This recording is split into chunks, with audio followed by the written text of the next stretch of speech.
parte de entrevista.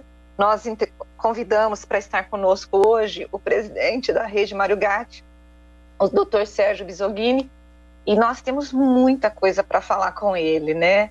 Principalmente sobre ele. Eu acho que ele vem hoje, ele já esteve no programa conosco outras vezes, mas hoje ele vai vir assim bem mais calmo, no sentido de que ele já não está vivendo aquela pressão por leitos de UTI, por leitos de enfermaria, porque nós entrevistamos ele aqui bem no meio da alta da Covid e agora ele está vivendo num mundo melhor. Doutor Sérgio, bom dia, bem-vindo ao Bastidores do Poder. Bom dia a todos e todas que nos assistem. Calma relativa, né? Porque os problemas só mudam, os problemas continuam, mas estamos tranquilos, estamos conduzindo. Eu estava achando que o senhor estava assim, num mundo melhor. Doutor Sérgio, como que nós estamos em relação à Covid no município? Qual que foi o impacto da vacina? Como estamos? Nós temos reuniões semanais, agora quinzenais, de situação junto com a Secretaria de Saúde, e a nossa visão é que realmente está caindo consistentemente os casos. São poucos casos, a gente está conseguindo desativar leitos. Acho que a vacina foi absolutamente preponderante. O fato de mais de 90% da população de Campinas estar com a primeira vacinação e 87%, salvo engano, com a vacinação completa, foi imperativo para que isso acontecesse. E a gente está tendo cuidado de desativando as estruturas exclusivamente Covid para voltar à normalidade, como você falou, quer dizer, atender o pessoal que tem as doenças normais de base da população.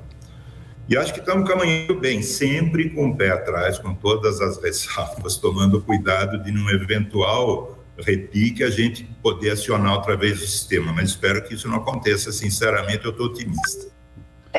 Hoje eu vi que na Alemanha está tendo um repique lá, né, da história da Covid, Israel e na Europa também. O senhor acha que isso é reflexo da resistência da vacinação nesses países aí do primeiro mundo? Porque no Brasil, incrivelmente, apesar de nós termos aí um presidente negacionista, a população aderiu, né, doutor Sérgio? É incrível. Em nossa região, para você ter uma ideia, tem 7% de não vacinados. Quer dizer, isso daí inclui os que têm resistência à vacina, óbvio, e também pessoas que tomaram a primeira e faleceram, enfim, tem doença, não pode, mas é muito pouca gente quando você compara com a Alemanha, um país rico de primeiro mundo, que isso beira 35% dos resistentes à vacina. Eu acho que esse fator é o diferencial. Aliás, hoje eu vi um artigo de jornal interessante, que ele fala que talvez o prêmio Nobel de Medicina deva ser dado ao brasileiro médio, porque ele conseguiu suplantar a resistência do presidente, tudo contra ele, se vacinou e ficou em casa sem ninguém exigir muito. Eu acho que isso realmente é absolutamente interessante, esse artigo. O artigo é bom mesmo. Doutor Sérgio, Edson, você quer falar? Sim, doutor Sérgio, o que é que vocês têm conversado com relação ao Réveillon e com relação ao Carnaval? A nossa preocupação maior, dentro da Secretaria de Saúde, eu participo do grupo, obviamente, lá o pessoal da Devisa, comandado pelo secretário Tolair, é a resistência dos jovens de 18 a 30 anos em não atingir o mesmo índice de vacina que as pessoas com mais idade. Então, estão sendo desenvolvidas todas as campanhas e os estímulos possíveis para que essa população, que é a que mais vai participar desses festejos, se antecipe ou seja vacinado. Então, talvez a obrigatoriedade de entrar em baladas, em festas, você exigindo o cartão, a comprovação da vacinação, seja o que a gente pode fazer. Mas, estando vacinado, minimiza o risco, mas a gente insiste que alguns cuidados ainda devem ser tomados. Não pode liberar geral, eu acho que máscara, um mínimo de higiene, tomar cuidado, e principalmente a população com mais idade, que é de maior risco. Agora, doutor Sérgio, vocês conseguiram compreender o motivo da resistência desse grupo de jovens em vacinar? É negacionismo ou não é nada disso? É porque eles acham que não vão pegar mesmo, que eles são saudáveis? Eu acho que tem que entender a psicologia do jovem, né? Quer dizer, normalmente ele já é resistente a coisas usuais, tanto é que são os que desafiam os maiores perigos. Quando você fala em proteção na esfera sexual, são os que menos dão bola para isso, os mais afetados. Então, eu acho que tudo isso envolve, e talvez aí, sei lá, aí já é opinião minha, do Sérgio, pessoal, o fator educação talvez pese muito, entendeu? Eu acho que aí falta talvez um apelo de participação escolar, de educação, talvez tenha um peso. Mas eu acho que a psicologia do jovem explica mais, principalmente se os pais mandarem, ele faz questão de não cumprir, né? Então talvez isso tenha um peso. O que eu falo para minha filha é o seguinte: não faz isso não, ela vai lá e faz. É a psicologia reversa. O doutor Sérgio, agora nós tivemos durante a pandemia uma situação em que muitas pessoas elas acabaram tendo as cirurgias eletivas desmarcadas, né?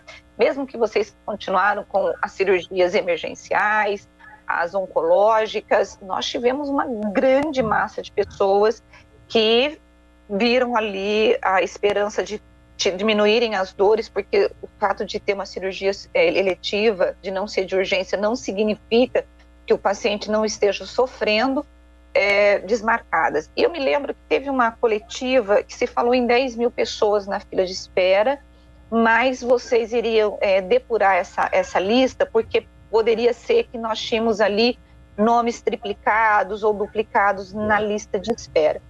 O que nós temos hoje? A gente já tem um número de pessoas que deixaram de ser atendidas na pandemia e que estão à espera de uma cirurgia eletiva, de um atendimento, ou ainda vocês estão depurando essa lista, e como vocês vão fazer para poder atender o mais rápido possível essas pessoas? É preciso entender o seguinte: é uma operação relativamente complexa, porque envolve a regulação do município. Então nós temos que, junto com a Secretaria de Saúde, fazer uma depuração desses números. Como você falou, tem pessoas que estavam inscritas em três locais diferentes para fazer a cirurgia. De qualquer maneira, é um número grande. Então nós estamos junto com o secretário de Saúde, o Lair, tentando ver se até o final do ano a gente consegue organizar uma fila única de necessidades, não só cirúrgica, mas também ambulatorial, porque teve muita gente com doença crônica que acabou abandonando o tratamento por medo de ir ou por diminuição da assistência efetivamente. Então, um hipertenso grave que largou um pouco, o diabético que não está tão cuidado. Então, são filas separadas. Na parte cirúrgica, o que nos preocupa é o seguinte: o que é eletiva mais preemente? Então, eu tenho que depurar o que é eletiva, por exemplo, uma hérnia que está incomodando, um cálculo de vesícula que está causando problema, ou um reparo de mama. Então, a gente tem que depurar dentro de um reparo de mama o que é uma reconstrução oncológica, que é imperativa, e o que é estética, que a gente faz num número relativamente reduzido. Então, essa depuração é longa, mas, ao mesmo tempo, nós estamos tentando, as filas que já estão à nossa porta nominadas, a gente está tentando dar vazão, já está aumentando. Os centros cirúrgicos da rede Mário Gatti, do Ouro Verde, do Mário Gatti, efetivamente, já estão em plena carga, trabalhando com horário, com o pessoal completo. Já estamos, os leitos que estavam sendo ocupados por UTI no Mário Gatti e no Ouro Verde, nós já estamos transformando em leitos cirúrgicos. A cirurgia ambulatorial, que estava ocupada por uma UTI no Ouro Verde, já voltou para a cirurgia ambulatorial. Então, nós estamos dando vazão à cirurgia de oftalmo, de otorrino, fizemos já um mutirão de urologia e fizemos um mutirão de ortopedia. Então, são atos paralelos que a gente está tentando dar vazão, mas eu acho que a fila única, para a gente ter um número fixo, ainda nós vamos demorar mais um mês e pouco para ter certeza, mas de modo que o ano que vem a gente já comece a ter visão. O que a gente quer dentro da saúde? Eu quero que a pessoa saiba em que lugar da fila ela está, e alguém vai entrar nessa fila exclusivamente por motivo médico. É isso que eu quero, para a gente não sofrer pressões, inclusive políticas, de ficar furando fila e ter que dar vazão. Você sabe como é que acontece nesse país. Isso nos irrita profundamente, para ser absolutamente sincero. Doutor, agora, quando o senhor sofre essa pressão política, vocês não abrem mão, né? Vocês não botam, vocês não atendem, né? Não, mas o duro é você convencer as pessoas que isso é a parte normal da coisa, entendeu? O pessoal acha que é anormal você fazer isso. Obviamente, dentro das pressões tem coisas urgentes, prementes, tem situações médicas, aí é outra conversa. Mas a gente resiste, mas a pressão é grande, eu garanto para você. Eu imagino. Ô, doutor, eu queria saber do senhor se o processo de incorporação, eu tentei procurar uma outra palavra, mas não encontrei, de inclusão do Hospital Ouro Verde à rede Mário Gatti, se isso já está consolidado, já está tudo certo, porque não é só assinar um decreto, dar uma canetada lá, tem vários itens que compõem uma junção desse tipo, né? Eu queria saber do senhor se está tudo certo, se tem alguma deficiência aqui que precisa ser corrigida, ou se está tudo normal, como se fosse mesmo um hospital só. Edson, veja bem, é óbvio que faltam coisas, nunca na saúde você vai estar 100% eficiente, funcionante, porque as demandas variam ao longo do tempo. Mas nós passamos um teste de fogo, que foi Ouro Verde praticamente durante 17 meses, quase que exclusivamente para a Covid, com um número de leitos maior do que o Estado tinha dentro da cidade de Campinas, 65 leitos de UTI. Então, esse teste demonstrou que realmente o hospital está funcionando. Agora, nós temos que, terminando, amenizando a pandemia, voltar ao status normal e ainda tem que ser, obviamente, tem coisas para se fazer lá dentro. Agora nós temos que voltar a reestruturar e até ver os pontos falhos que nós observamos nesse período para poder corrigi-los. Falar para você que está 100% não é verdade, mas que ele suportou imensamente essa demanda e suportou muito bem, eu não tenho muita dúvida, não. Agora, doutor Sérgio, nós tivemos recentemente até uma denúncia que eu fiz aqui no Grupo Bandeirante da entidade, né, do ISAC, que acabou sendo habilitado como, em primeiro lugar, para poder fazer a gestão da mão de obra da UPA do Campo Grande. E essa entidade, ela está sendo investigada pelo Tribunal de Contas da União, teve uma operação da Polícia Federal por conta de uma suspeita de desvio de recursos no valor de R$6.500.000, em que a diretoria acabava terceirizando e contratando outras empresas que eram ali próximas dos seus diretores, e essa suspeita que está sendo investigada. Além disso, num outro município da Bahia, eles acabaram tendo problemas com o contrato, em que eles saíram devendo e também suspenderam o atendimento. O próprio ISAC respondeu, dizendo que vai responder aos questionamentos da Polícia Federal, e que no caso de Jacutinga, desse município da Bahia, houve um problema com uma prefeitura que foi arbitrária, aquela coisa. Como o Edson falou do Hospital Ouro Verde, a gente sempre fala que gato escaldado tem medo de água fria.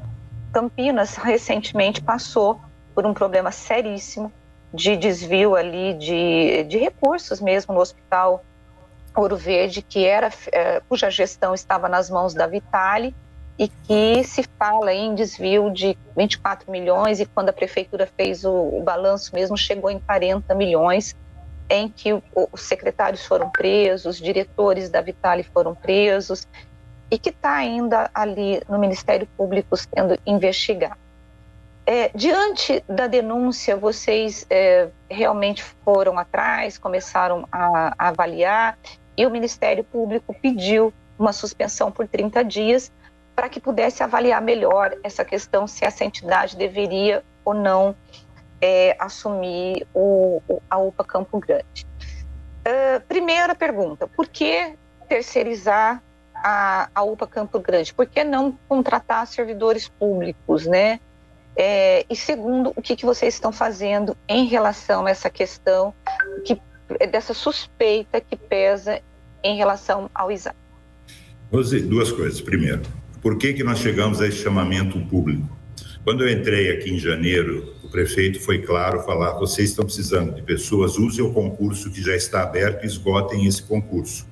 Então, a Secretaria de Saúde e a Rede Mário Gatti foi a esse concurso, nós conseguimos um número próximo do que precisávamos de enfermeiro, não tinha nenhum candidato a técnico de enfermagem, nós estávamos com buracos na nossa escala de 176. Precisávamos de 64 clínicos, conseguimos 3, que foram para o SAMU só, e 38 pediatras, conseguimos contratar 22. Os concursos emergenciais feitos em 2019 já tinham sido renovados por um ano e praticamente tinha uma impossibilidade legal de você renová-los outra vez.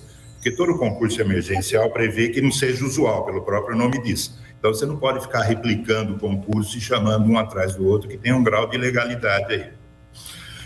Nós fizemos para médico clínico, que era desesperadora a nossa situação, nós fizemos um concurso para chamar 20 médicos, que era o que cabia no nosso orçamento, e só 12 aceitaram.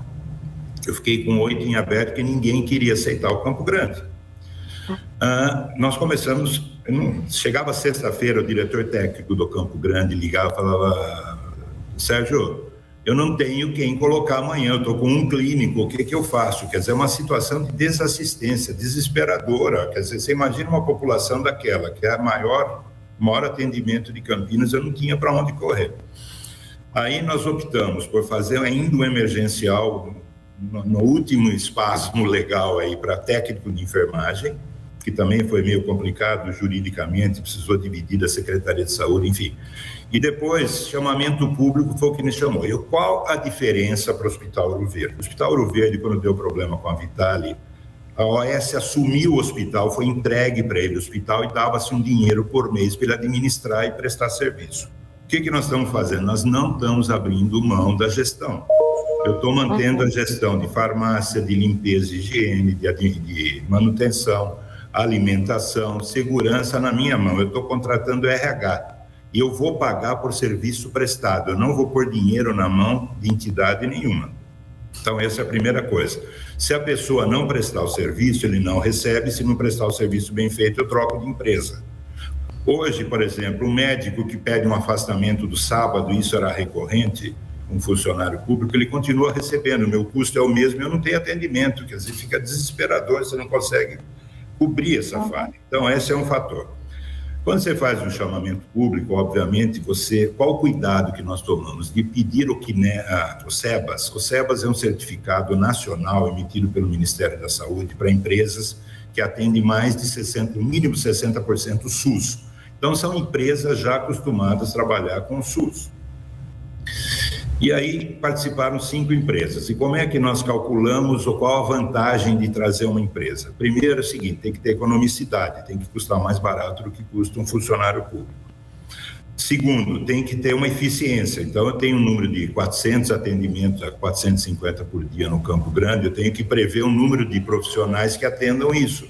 E faz 3 anos que a gente não tem o quadro completo. Está beirando o desespero de você chegar uma hora não ter médico, ou ter um médico para atender 300 pessoas. É inviável isso. Bom, aí foi feito o chamamento, faz o chamamento público, nós calculamos que tivesse com o funcionário público menos 10% para ter a economia, para ter vantagem. E nesse momento, a empresa ter esse maior desconto sobre o valor mínimo, ganharia, ou seria classificado em primeiro lugar. Então, tivemos 5 empresas.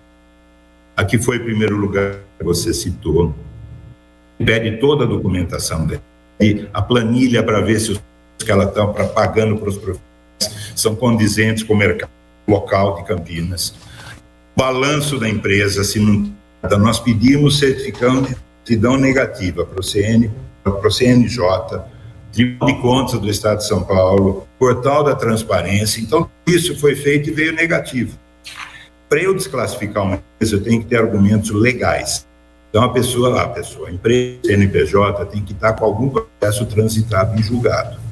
Quando apareceu essa notícia, que surpreendeu absolutamente, não tínhamos conhecimento disso, nós também fomos atrás ver toda a documentação. Será que falhamos em algum nada? Nesse meio tempo, o Ministério Público entrou em contato com a gente, fez a recomendação, imediatamente acatamos. Por quê? Porque o Ministério Público ele tem um poder de investigação policial que nós não temos.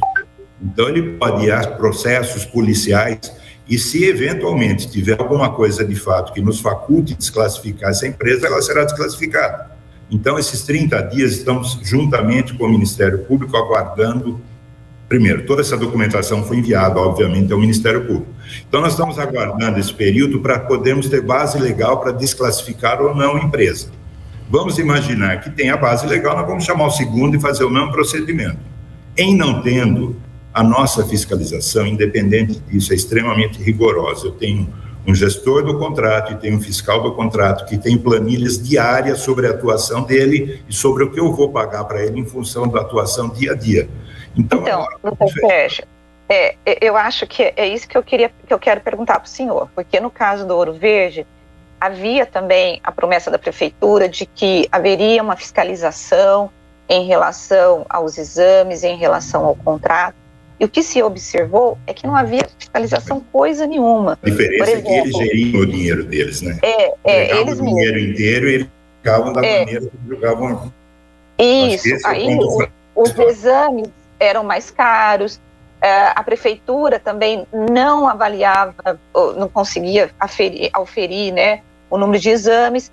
Como que vai ser essa fiscalização para dizer assim, esse médico de fato esteve no posto, na UPA do Campo Grande, prestou o trabalho das X a X horas, de como que vai ser essa fiscalização. Porque se quiser... Tem funcionários da rede lá dentro que estão fazendo a fiscalização diária.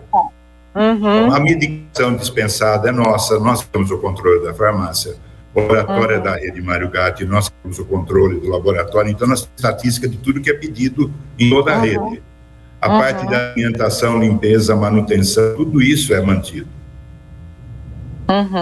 Entendi. Então, é um pouco diferente você entregar a gestão e o dinheiro e ele administra do jeito que ele quer. Para você ter uma ideia, eu não participei à época, mas tem o pessoal meu do staff aqui que participou, eles não cobravam medicação a ponto de deixar o hospital sem medicação lá e usaram o dinheiro para outra coisa. Hoje é absolutamente impossível nesse modelo acontecer isso. Não vai, porque fiscalizando o dia a dia. Tá certo. Gente, eu preciso falar para os ouvintes que se tiver perguntas para o Dr. Sérgio, tem duas. Agora ou nunca. Tem, né? Tem. É agora ou nunca, porque, gente, o homem não é assim tão fácil, não, de estar aqui conosco, eu tô brincando. Edson, vai lá com as perguntas. Doutor, o Celso Santos está dizendo assim, está feliz com o número de pessoas vacinadas em Campinas contra a Covid, mas ele fala que está preocupado com o retorno, com a abertura, né, que os Estados Unidos estão oferecendo agora para as pessoas. E tem medo de que as pessoas viajem daqui para os Estados Unidos e tragam uma outra cepa de lá para cá, doutor. Bom, nós vamos voltar a uma relativa normalidade. Eu não sou da Devisa, né, o especialista em vacina, eu sou médico, mas na verdade eu acho que o risco vai existir sempre. A discussão é a seguinte: o mundo econômico deveria se preocupar com os países com pouca vacinação, porque não é o problema dos Estados Unidos particularmente. Você imagina o continente africano como deve estar pouco vacinado, e esse intercâmbio existe. Então, eu acho que se o mundo econômico tivesse uma inteligência real, ele facilitaria a vacinação para o mundo todo, de modo que amenizasse esses problemas. Nós vamos ter que conviver com a pandemia. Só para você ter uma ideia, depois é um outro assunto esse, mas nós estamos já pretendendo em Campinas manter constantemente dentro das portas de atendimento, tanto do Ouro Verde quanto do Mário Gatti, uma ala separada de síndrome respiratória grave. Quer dizer, nós vamos ter que conviver com isso. Então, pode ser essa cepa, pode ser outra, isso é uma coisa que acho que vai acontecer. O problema é não acontecer no tamanho que está e a gente perder o controle. Eu acho que essa que é a ideia como medicina de infectologia. Tem que tomar um cuidado, né? A outra participação aqui impedir que as pessoas viajem. A outra participação aqui do Edmilson, ele faz um pequeno relatório, mas ele diz assim... resumidamente, se o senhor é contra ou a favor ao passaporte da vacina, porque ele está preocupado com as pessoas que não se vacinaram. Eu acho assim, o passaporte da vacina é mais didático do que efetivo como infectologia. Quer dizer, a pessoa tem que se preocupar que o fato dele não estar vacinado, ele pode estar prejudicando aos outros. E como eu falei no começo, eu acho que tem um impacto importante junto aos jovens. A hora que ele começar a ter restrição para ir num campo de futebol, para ir numa balada, ele vai se preocupar em se vacinar. Porque ele não é negacionista, eu acho que ele é relaxado, é outra coisa. Os negacionistas, nós vamos ter que conviver com eles. Infelizmente, não tem como obrigar ninguém a tomar vacina. Mas na nossa população, é uma taxa muito baixa. Então, eu acho que realmente o passaporte tem uma função didática. Mas é óbvio que, como falando medicamente, ele tem uma atuação relativa, né? Então, não pode achar que isso é a solução para tudo. Agora, a preocupação que eu tenho, doutor, e aí, assim, é só um comentário mesmo. Por exemplo, a gente todo mundo vai ter, espero que todos tenham, aquela confraternização de final de ano, né? Mas eu não posso chegar para o meu cunhado e falar assim, você não vai participar porque você não se vacinou. É uma saia justa, né, doutor? Justíssima. Eu acho que a gente vai ter que selecionar para onde nós vamos. Hoje, eu vindo para cá, de manhã cedinho, estava ouvindo numa rádio, Jundiaí, uma série de cidades, já proibiu o carnaval, não vai ter carnaval no que vem.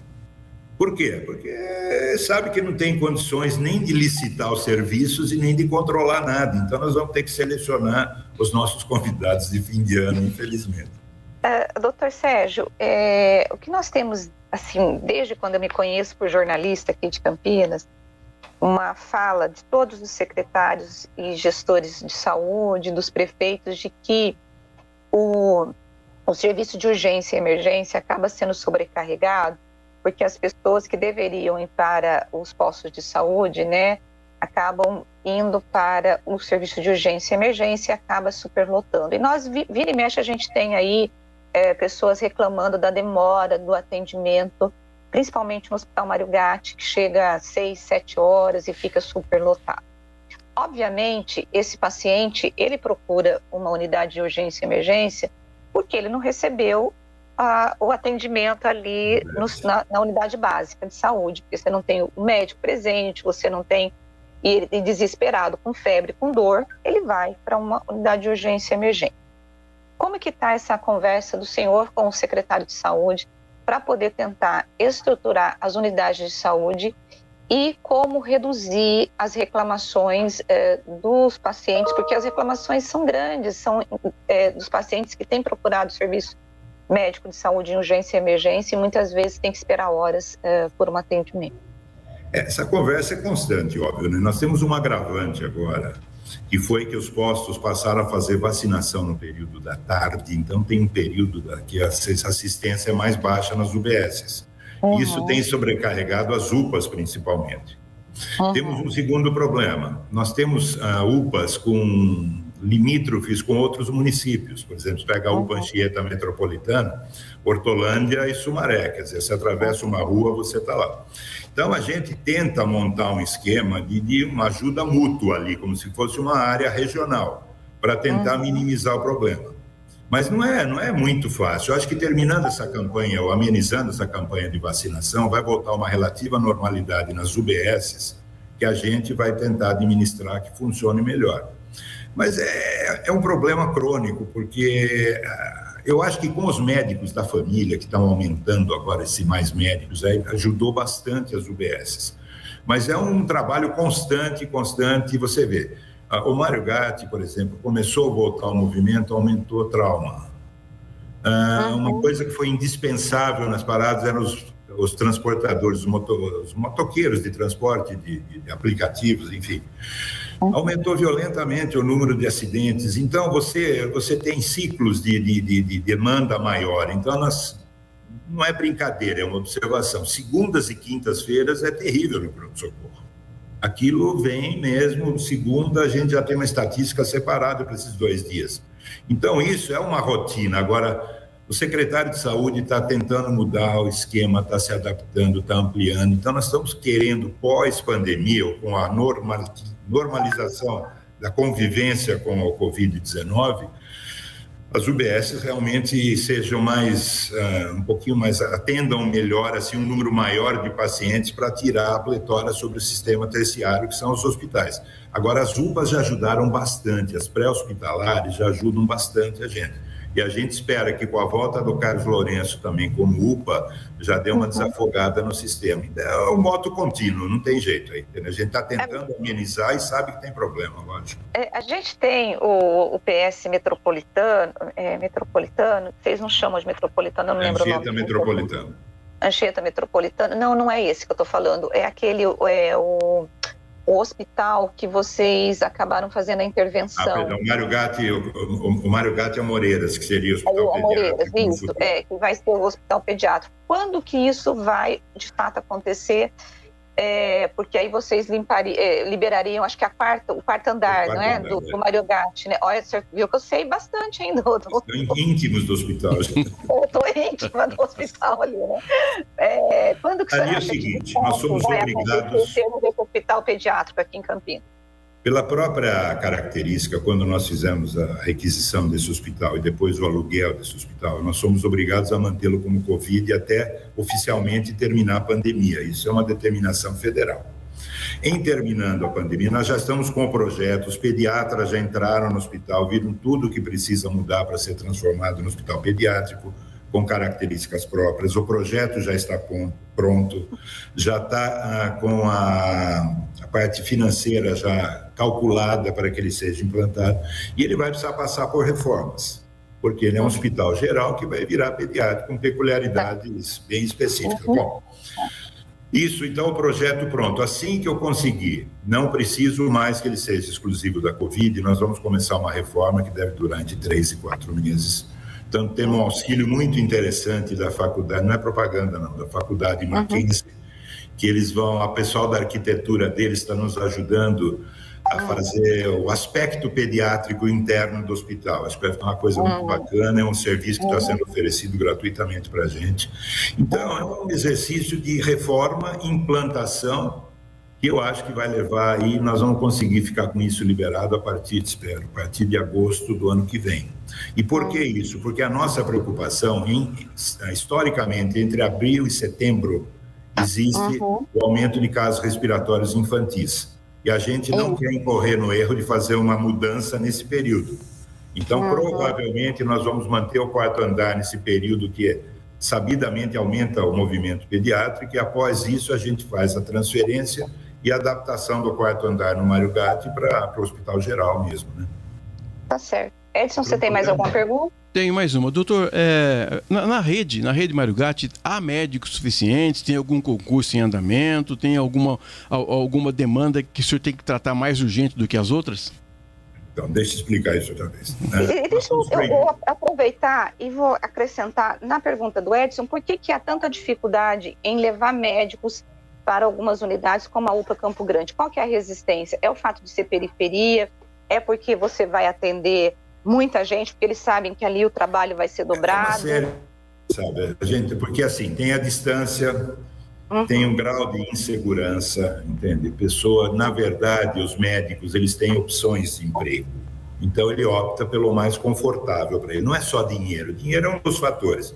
Existe até a possibilidade de você pagar um pouco a mais por causa da distância, mas isso não resolve o problema.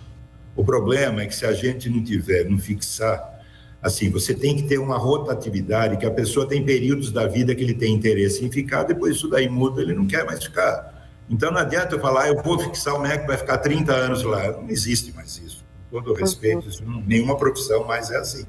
Então, isso daí saiu do nosso radar. Então, essa dificuldade é real. É muito mais fácil eu colocar na porta do Mário Gatti, às vezes no Carlos Lourenço, que é confortável para as pessoas, e eles aceitam e ficam mais tempo lá do que no Campo Grande, que é um movimento grande, é pesado, é distante, e tudo complica mais, até o fator segurança é implícito nisso.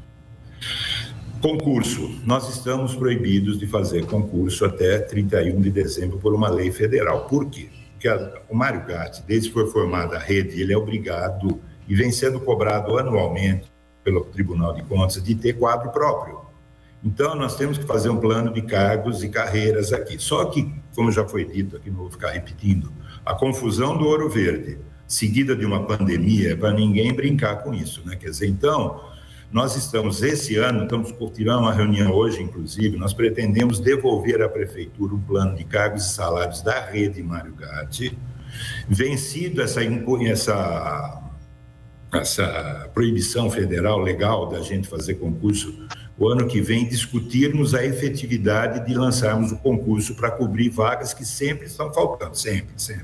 Com aposentadoria, com morte, com afastamento, com mudança de perspectiva do profissional.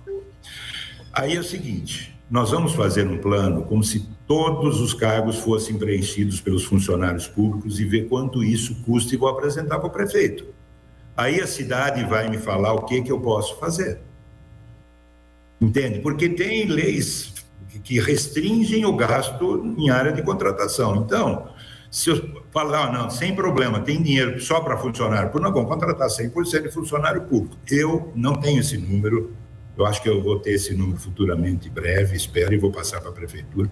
Eu acho que é inviável, nós vamos ter que conviver com parcerias privadas. Vide durante a pandemia, os hospitais privados foram de uma ajuda absurda em Campinas.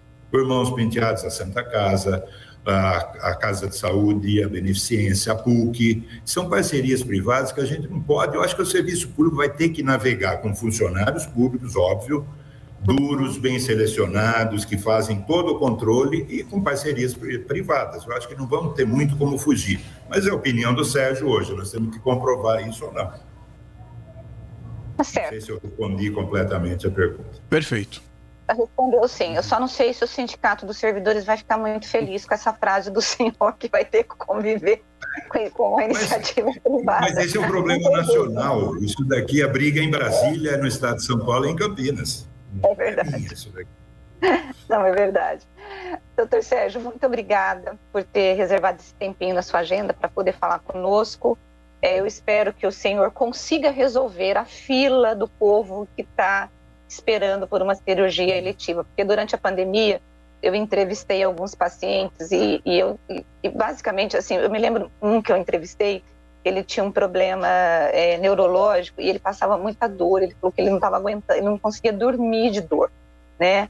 E a cirurgia dele foi cancelada. E eu fiquei pensando nesse paciente, até hoje eu penso nele, de como que ele está. Eu preciso até dar uma olhada para ver se ele já conseguiu ser atendido, mas era assim, terrível. Então que o senhor consiga, de fato, acelerar essa fila e atender essas pessoas. Rose. Em primeiro lugar, obrigado pela oportunidade. São esclarecimentos que são absolutamente importantes a gente fazer e acho que a população. Eu queria deixar bem claro duas coisas. Minha primeira preocupação não é institucional, assim, é institucional, mas não meu compromisso é com o paciente. A minha preocupação é não causar desassistência. Como isso será feito? Nós temos que ir administrando de acordo com a possibilidade e com a necessidade. Você tem a dúvida seguinte, a gente conhece pelo nome o paciente. Essas queixas e dores chegam para a gente, é angustiante você ter hora que não pode fazer. Você pega um doente que está esperando meses por uma cirurgia eletiva, de repente o diabetes dele descompensou porque ele perdeu o controle e você tem que cancelar. Não é porque você quer, é porque você vai colocá-lo em risco. Então, tudo isso, a gente sabe, a saúde você controla, melhora. Nunca vai estar ideal, mas a gente faz o possível para minimizar os problemas e conduzir da melhor maneira possível. Rose, eu me lembrei de mais uma pergunta. Doutor, pedi para o senhor fazer um chamamento aí para os homens no Novembro Azul, porque tem muito homem que tem medo de ir ao médico. E eu tenho um amigo médico, o Dr. Lísias Castilho, urologista, e ele diz assim que o homem só vai no médico se a mulher, a mãe, a irmã, a companheira levar, porque ele é um cara... O homem é um cara medroso, doutor. Nós estamos com alguns projetos aqui na Rede Mário Gatti do Novembro Azul.